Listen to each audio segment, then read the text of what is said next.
C'était donc compliqué politiquement, c'était compliqué économiquement. Alors pourquoi attendre jusqu'à mardi?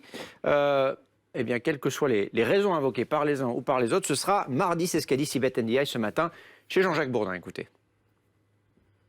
100 km, ça commencera à partir du 2 juin. Au fond, toutes les règles nouvelles qui se mettent en place, c'est à partir du 2 juin, à l'exception des parcs et jardins, pour lesquels le décret d'ouverture sortira ou dans la journée ou demain matin très tôt. C'est-à-dire qu'à partir de demain matin très tôt, on peut se précipiter dans les parcs. On peut aller dans les parcs et jardins à partir... Et dans les plages, et sur les plages, et sur les plans d'eau, les lacs, etc. Oui. Voilà, et sur toutes les plages de toute la France, sur tous les plans d'eau, sur tous les lacs, à partir de demain matin. Non, pour les parcs et jardins, on commence vraiment demain matin. Et pour les plages, etc., c'est ouverture libre à partir de mardi.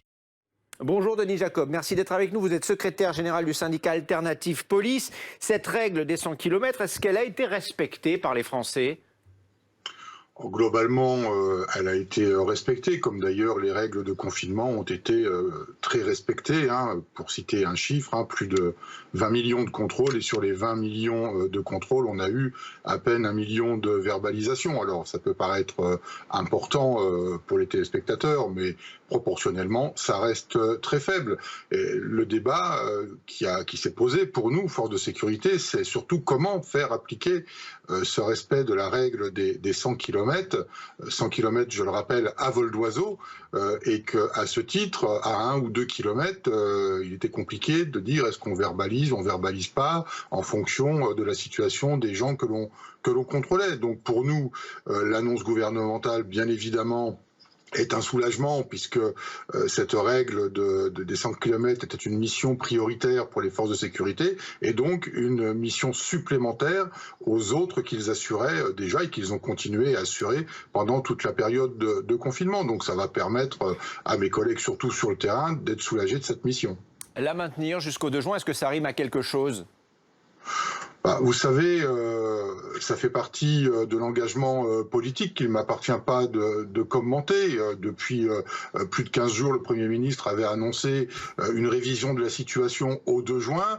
Ça aurait pu prêter confusion si on l'avait avancé de quelques jours. Mais vous savez, c'est un peu le même débat entre la période de confinement ou de déconfinement. Une période de confinement avec des mesures de déplacement très strictes et où les gens ne portaient pas de masque.